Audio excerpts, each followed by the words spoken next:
Hakuna eneo baya la kumpata mtu kama dini.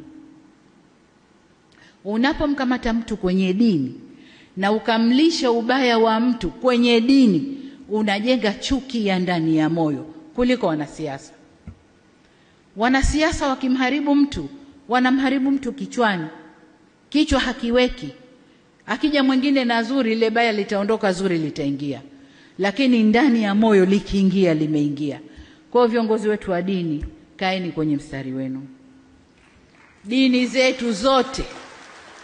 Dini zetu zote zinasema kila mamlaka imeletwa na Mungu.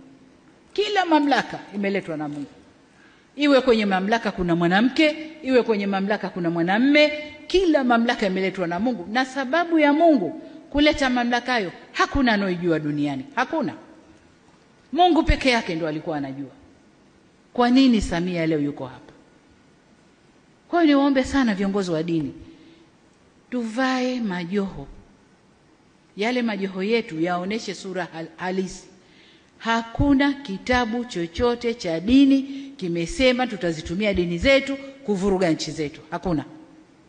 Ni utashi binafsi wa watu kwa ubaya wa nafsi zao.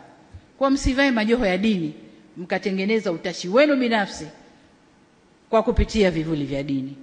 Dini zote, niwaombe sana viongozi wa dini, tusimame, tusivuruge nchi yetu.